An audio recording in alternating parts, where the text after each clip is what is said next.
It is the Jesse Kelly Show. Let's have some fun on a Thursday. A Thursday where, as you could probably hear and already tell, it's slightly under the weather, so I can't quite bring the exact same level of volume as normal. Otherwise, the voice is never going to last all 3 hours. Nevertheless, I'm in a fantastic mood.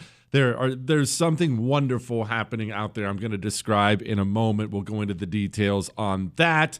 We're going to talk about trust in media, another communist lying about something. In fact, Democrats lying about everything. An alligator was captured. I'm insanely jealous. French people want illegals arrested. We'll discuss that. Communists continue to threaten violence. We'll get to all kinds of emails. Communists using your values against you. And we also have Brandon Weichert coming on for national security stuff next hour. Daniel Turner, final hour. All that and so much more coming up tonight on the world famous Jesse Kelly Show. And of course, remember that tomorrow is Ask Dr. Jesse Friday. That's always a good time. Get your questions emailed in now, right now, to jesse@jessekellyshow.com. Ask me anything, all right? In the name of a just, merciful God. Oh, and a little bit more than an hour from now, like an hour and 10 minutes from now, our final semifinal matchup. I guess that's kind of a weird way to say that. In our crappiest country in the world tournament. Don't forget the contenders tonight are, wow, what a matchup. It's the 2025 crappiest country in the world competition. Tonight's matchup is between North Korea and Haiti. Brought to you by Big Debbie's Urinal Cakes. Delicious and only 10 calories. You guys are sick people. Sick people. All right, back to what I'm excited about right now.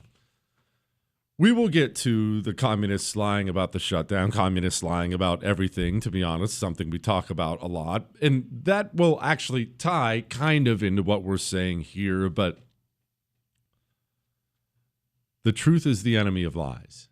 The truth is what destroys lies. There's 1,000 proverbs, 1,000 sayings that I could quote right now talking about that, but it is the truth, for lack of a better way to put it. It is.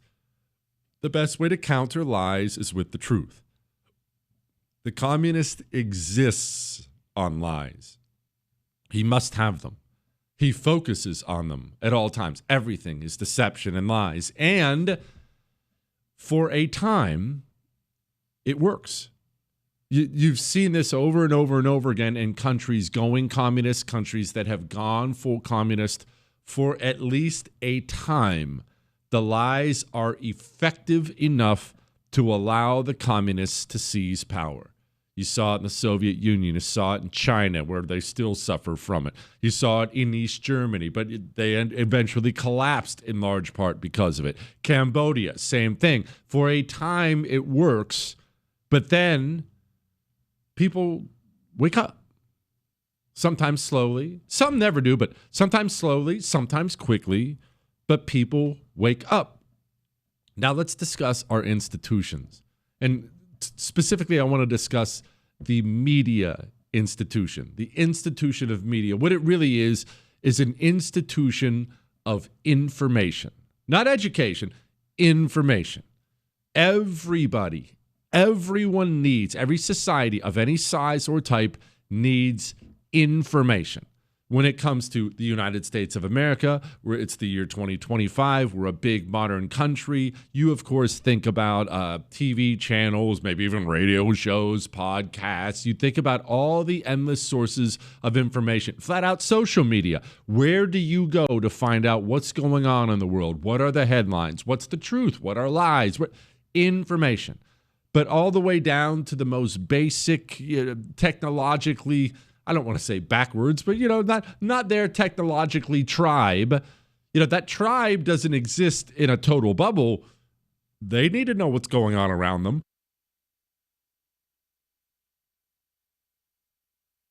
They have to know. They have to know what is there a hostile tribe on the move, a couple miles away, 10 miles away, 20 miles away. They have to know, is there disease?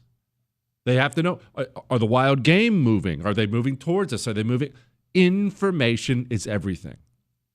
In the United States of America, we have had something that has been disastrous, possibly a mortal wound, and that is our media. I'm not talking about all the alternate sources of media where we all seek out information now. Our traditional media, I want you to think about television, ABC, NBC, CBS, PBS, all these things, CNN. Our media, instead of being providers of information, became protectors of the most evil people in our society. And whenever there was a lie that needed to be told, they would tell it. Whenever there was a truth that needed to be covered up, they would cover it up. No matter what evil needed to be done, the media would do it. And they did exactly the opposite of what your information institution should do. For instance, if the son of the President of the United States of America happens to be a felon, and those felonies are black and white, they're on a laptop, and then the Federal Bureau of Investigation covers up those felonies so a Democrat can win an election. Who's the real culprit there? Is it the evil Biden family? Is it the evil FBI? Oh, they're evil, don't get me wrong. But the truth is, the media is ultimately at fault there, because that should be a story they pounce on, they expose. It should have utterly destroyed the Biden family and the Federal Bureau of Investigation, because your media should have told everybody, but they did not. The media has been the shield of the communist revolution in this country for a very long time. It has been extremely damaging.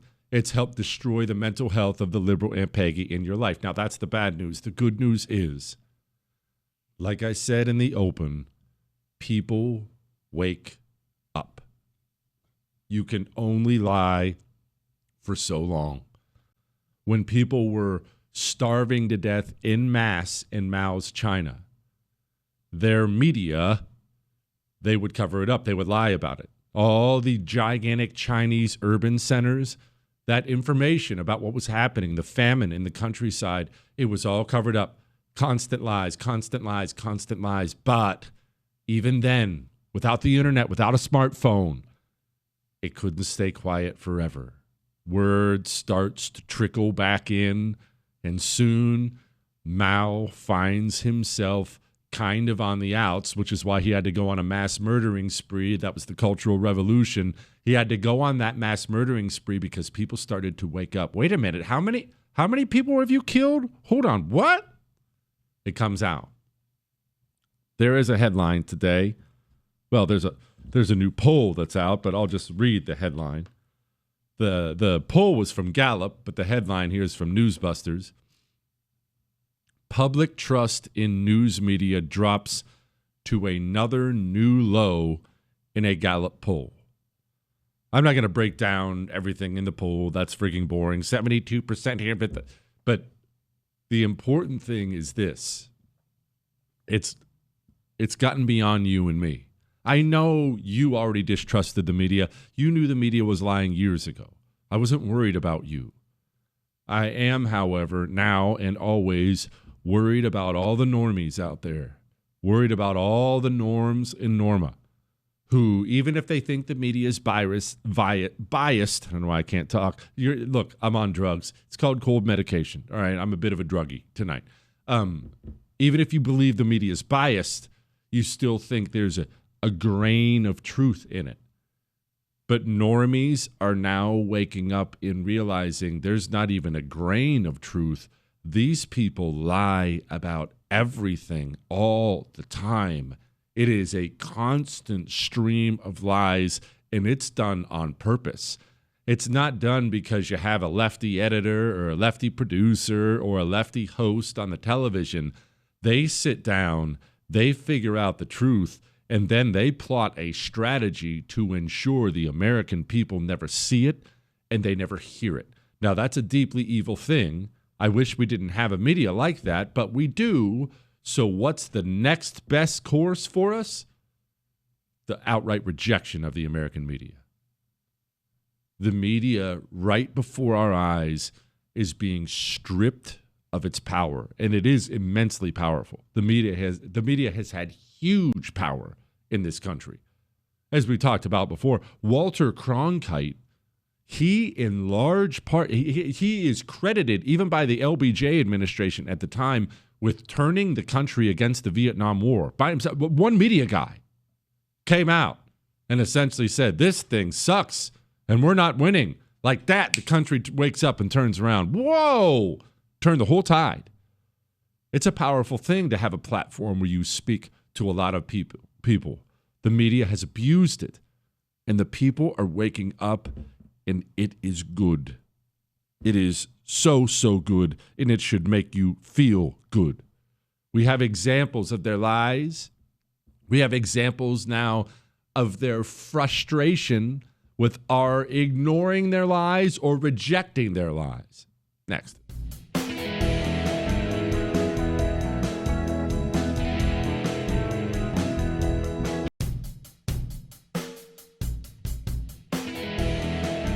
It is the Jesse Kelly Show on a wonderful, wonderful Thursday. The week is almost over. Smile, smile, smile. So the public, not just you, the normies are waking up to media lies. This is Jake Tapper sitting down with Hakeem Jeffries.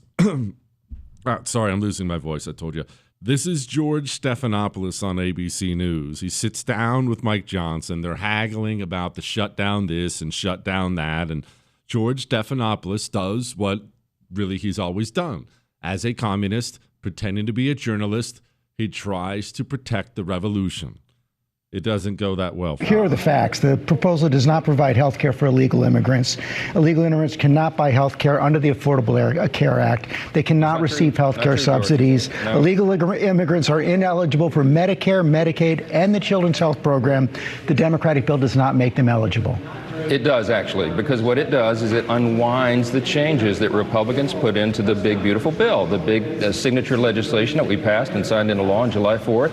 That has been very successful in shoring up Medicaid for the people who are actually eligible to receive it. What we did in the bill, and the CBO just verified this 3 weeks ago, the Congressional Budget Office, the nonpartisan arbiters of everything up here, they said that those provisions have helped to reduce premiums. Why? Because we got ineligible recipients off of Medicaid, illegal aliens, and able-bodied young men who are riding the wagon who are not eligible to be there. Medicaid is intended for specific populations of U.S. citizens. That is young, pregnant women who are down on their luck, the disabled and the elderly.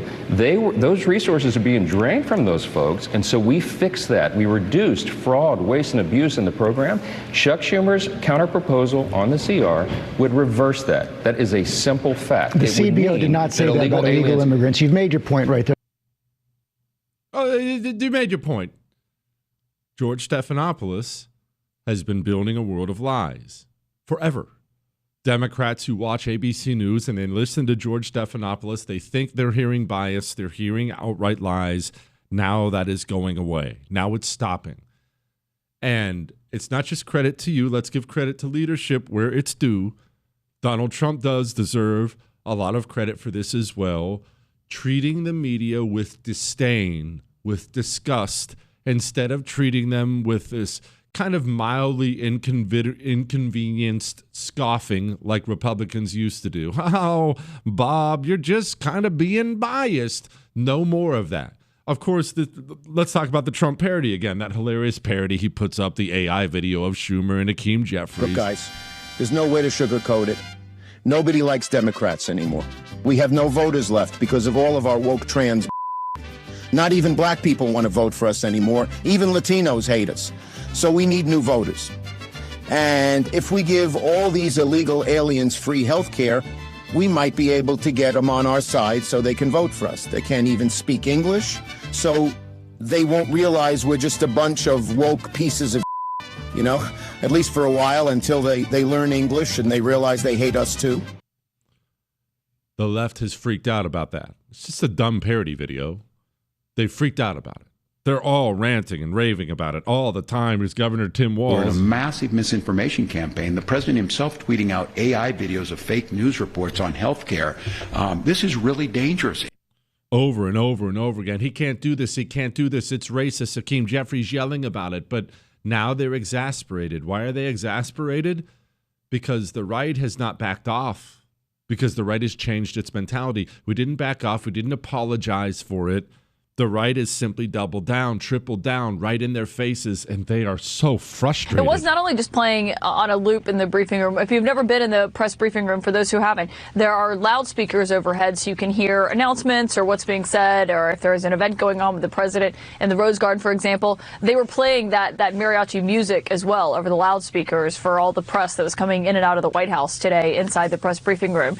It just kind of gives you a window, John, into how they're dealing with this and how they believe they have the upper hand when it comes to the messaging here. And this time, there's a moment here. They're being heavily criticized over these posts by the president, by Democrats. And instead of backing off or apologizing for it, they're leaning into it. And they're playing the music over loudspeakers and on repeat inside the briefing room because they simply don't care about that criticism.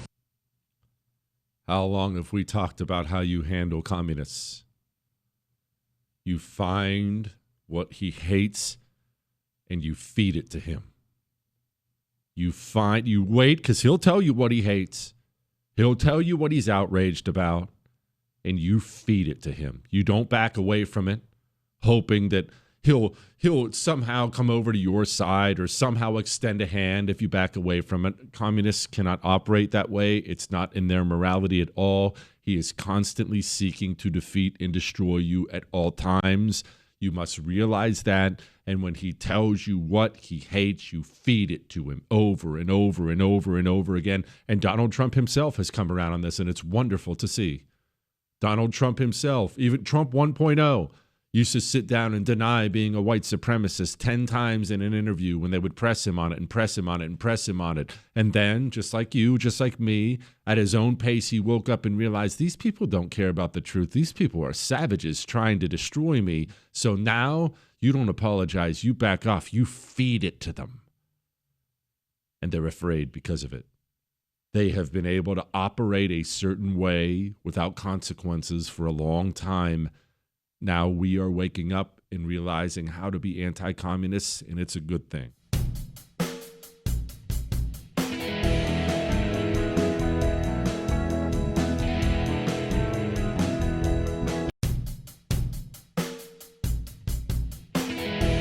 It is the Jesse Kelly Show on a Thursday. I'm sorry about my voice, and I'm sorry I'm a little foggy tonight. It's Druggy Jesse because I have some Sudafed. I think it's Sudafed. Is it Alka-Seltzer? Some kind of cold medication. I don't know, Chris. Ob gave it to me.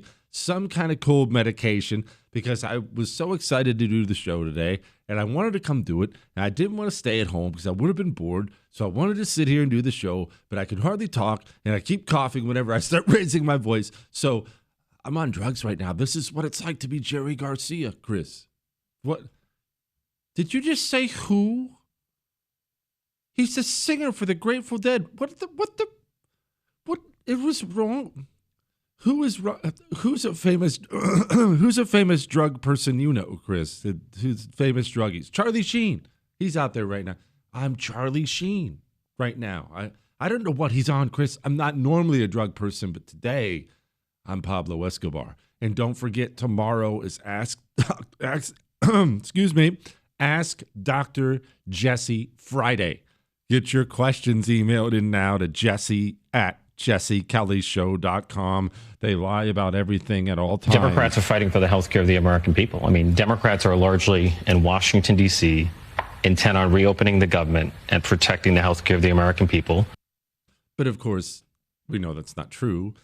And a couple of their dumbest ones, we played it for you last night, came out and admitted they shut down the government.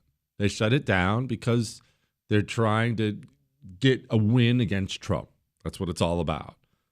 JD Vance has been all over this. I've got a story to back this If you're up. an American citizen, you've been to a hospital in the last few years, you probably noticed that wait times are especially large, and very often somebody who's there in the emergency room waiting is an illegal alien, very often a person who can't even speak English. Why do those people get health care benefits at hospitals paid for by American citizens? The answer is a decision made by the Biden administration that the Trump administration, working with congressional Republicans, undid.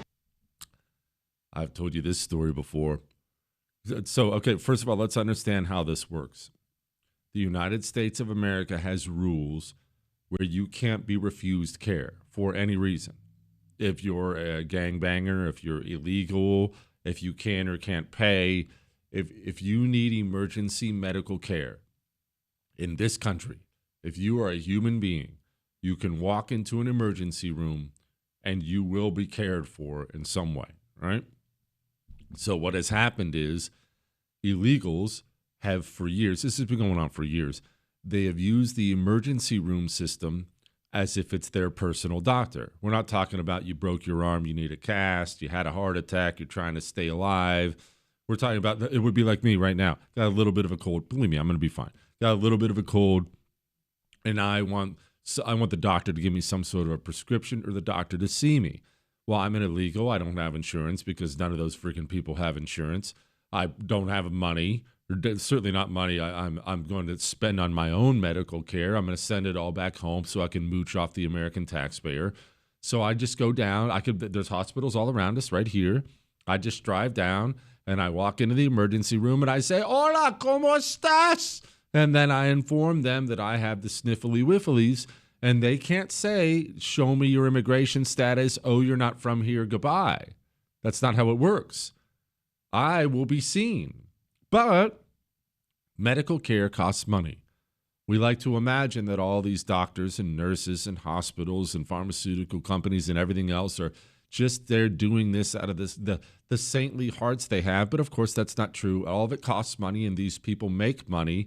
So the hospital has to be compensated for the care they just gave out for free to the illegal dirtball who undoubtedly will not pay. Who pays the hospital? You do. You pay the hospital. This is why you can't even imagine how much more money you pay for medical care than you should because of all the free, air fingers quote, medical care that is handed out. What do they do with that bill? They tack it onto your bill. That's what they do with that bill. I told you this story before. Buddy of mine on Border Patrol in the Tucson sector, one of his Border Patrol buddies, his wife's having a baby. So he gets off work, my buddy. He's still in his Border Patrol uniform, drives down to the hospital, walks into the ER. The ER is full. Every seat taken.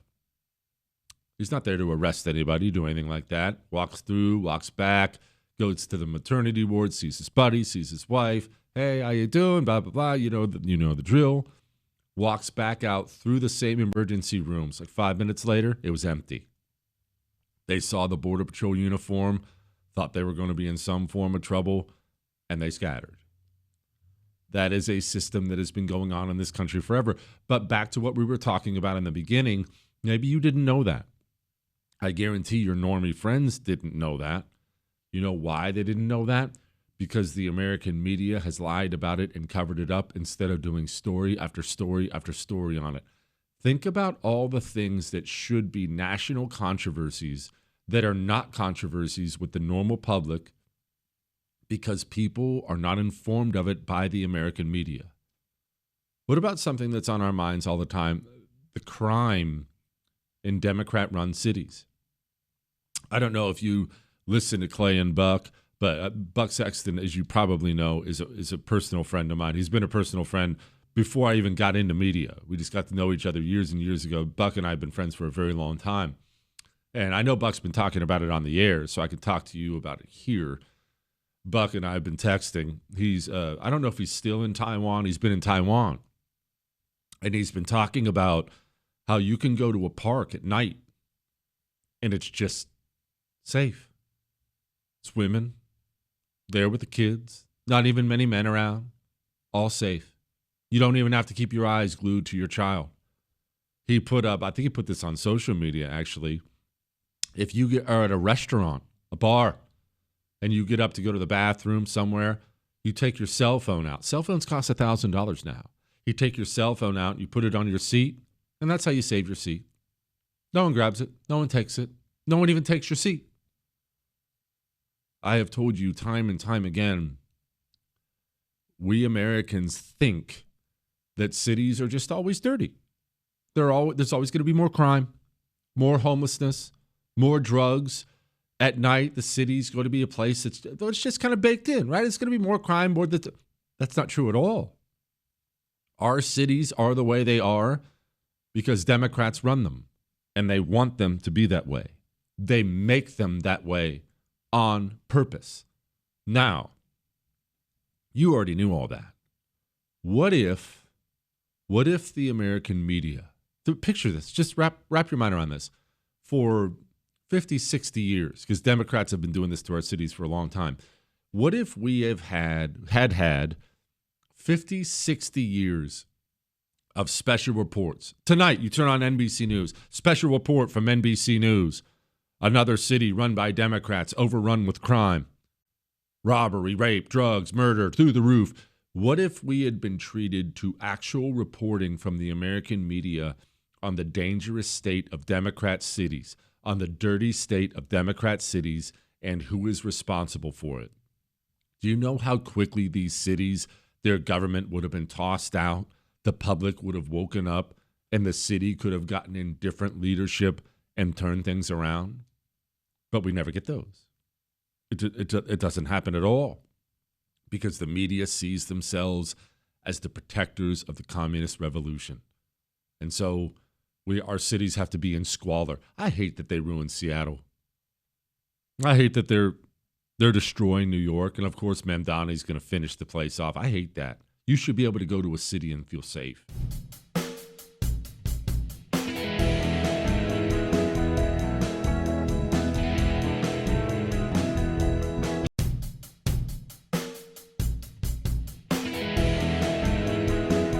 It is the Jesse Kelly Show on a wonderful Thursday. Remember, if you miss any part of the show, you can download it. iHeart, Spotify, iTunes. We got to clear some emails out for tomorrow for Ask Dr. Jesse Friday. Let's do a little bit of that. Jesse, in his tribute to Charlie Kirk, a prominent local North Texas pastor showed an AI-created video of Charlie in which Charlie, quote, talks about how to carry on after his assassination.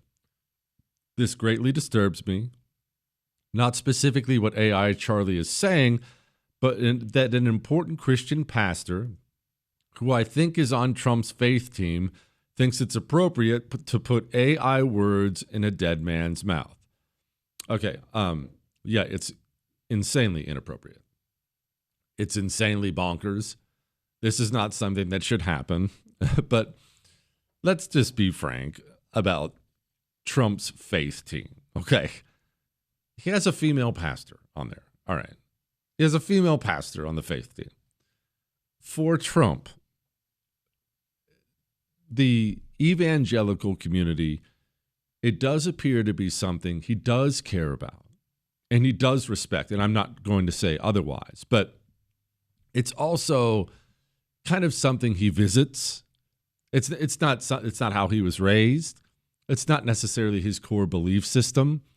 It's something he pops in and visits, and he looks at it like a show business guy, as he often does. Why is Donald Trump terrible at endorsements? Terrible at endorsements. He's awful. It's maybe the worst thing about him. He endorses the biggest rhino in almost every race. Why does he do that? Because Trump will look at a race and he'll see, well, Dr. Oz in Pennsylvania. Oz is someone who's not even close to being one of us, but Trump jumped in and endorsed him. Why? Because Trump had seen him on TV. He came out and said it. I see him on TV. He's famous. I'll go with that guy. It just, in Trump's way of looking at things, that makes sense when it comes to gigantic megachurch pastors. That is something, even if you're part of a megachurch, and there are great megachurches, not insulting them all, right? There are bad small ones, there are good big ones. But as we've discussed before, you should probably exercise quite a bit of caution with the mega ones. They can get a little kooky. They can get flat out not biblical at all. For instance, having a female pastor preach to it's blatantly against the teachings of the Bible, right? But Donald Trump doesn't necessarily look at it in that way. He sees a big church where a lot of people go, lots of cars in the parking lot, and he thinks, well, that must be a good one. It's big. They're successful. That's just the way that's going to go. It's baked into the cake with Trump at this point in time. I don't let it stress me out at all. Neither should you. But to answer your question, it's unbelievably creepy to use artificial intelligence to, quote, hear from somebody who has died. And don't ever let somebody do that with me in my voice when I go, please, please. And by the way, you don't even have to when it comes to people like Charlie Kirk. Charlie Kirk recorded everything he ever did. Everything he ever did. There's hours and hours and hours. You want to know what he thought about anything, go look it up. At 31 years old, he's got more hours on video and audio than probably any 31-year-old in the history of the world. You don't need a creepy AI video, but look, people get creepy. AI itself is creepy. We had that long talk about it last night. Excuse me. I'm sorry.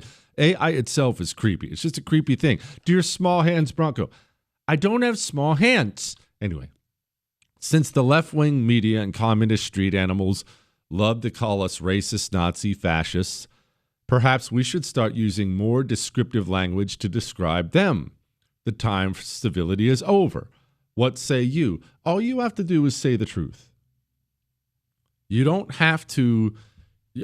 need to take the time to try to manipulate language in the way the communist manipulates language. There is an old way of thinking, an old saying. I didn't come up with it, but it's very, very true. The truth is simple. Lies are complicated. The truth is simple. Lies are complicated. If I get off work tonight, and instead of going right home to hang with Ob and the kids, I instead want to meet my friends at the bar on the way home. And in their sports tonight, Chris, baseball, there's playoff baseball. I want to meet my friends at the bar, and I want to go have too many beers at the bar and watch playoff baseball tonight. Only I don't want Ob to know that's what I'm doing. Not that she would care, but I don't want Ob to know that's what I'm doing. When I walk in the door and she says, "Where have you been?" I can say to her, well, look, Chris said there were a bunch of extra the things I had to read and do afterwards, and then the suits called, and we were kind of working out a plan. Very complicated. Or I could simply say, I stopped at the bar to have a couple beers with buddies while we watched baseball. Very simple. The communist has to stress about his language. He has to. He has no other choice because it's all cloaked in deception. You should feel good about the fact that you don't have that burden. You can just be honest. I don't want you to lie, and you don't need to lie. You can be honest. But when it comes to choosing our language, we shouldn't be afraid of being honest either. Look, for instance, the tranny issue is always out there. The best you can get out of most of the GOP is they shouldn't play women's sports. But you can just be honest and say there's no such thing as a transsexual. You are not able to change your sex. I don't care how many things you inject yourself with. I don't care how many body parts you lop off yourself or try to attach to yourself. You are the sex you were born with, no matter what. Now, so many people will email in and complain about that. They'll be screaming and yelling, and they'll complain to corporate and try to get me fired again, and I don't care. I'm not going anywhere, and I'm not sorry at all, and I'm never going to apologize, period. That is the honest truth of it. We can be very direct and frank in the truth we tell.